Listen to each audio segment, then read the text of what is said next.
خانےوال road محلہ new Tariq آباد کی گلی نمبر 1 جسے مقامی لوگ بھولے کسائی والی گلی کہتے ہیں.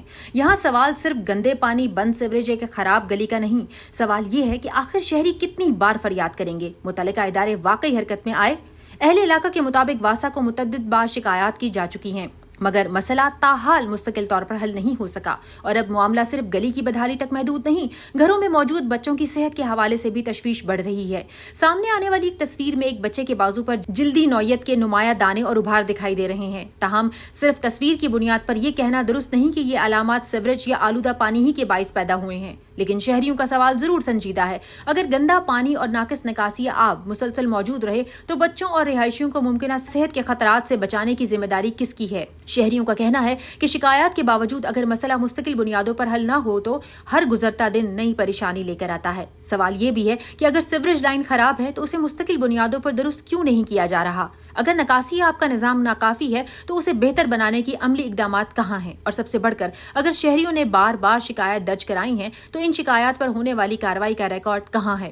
عوامی سہولت کے لیے قائم ادارے کا اصل امتحان فائل بنانے میں نہیں، مسئلہ زمین پر حل کرنے میں ہوتا ہے. نیو طارق آباد کے رہائشی بھی جاننا چاہتے ہیں کہ ان کی شکایات آخر کس دفتر، کس میز یا کس فائل میں رکی ہوئی ہیں. ایک طرف گلی میں نکاسی آپ کا مسئلہ برقرار، دوسری طرف بچوں کی صحت کے حوالے سے تشویش. تو سوال بنتا ہے کہ ذمہ دار ادارے مزید کس صورتحال کا انتظار کر رہے ہیں؟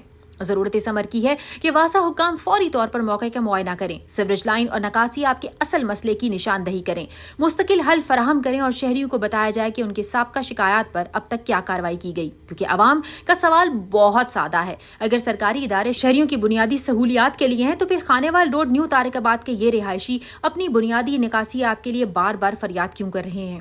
تاہم اس معاملے کا دوسرا اور اہم پہلو واسا حکام کا موقف ہے. اگر محکمہ شکایات کے ازالے، سیوریج کی صورتحال یا اس بچے کی جلدی علامات کے حوالے سے کوئی وضاحت، کارروائی کا ریکارڈ یا دیگر متعلقہ معلومات پیش کرتا ہے تو اسے بھی مکمل طور پر عوام کے سامنے آنا چاہیے.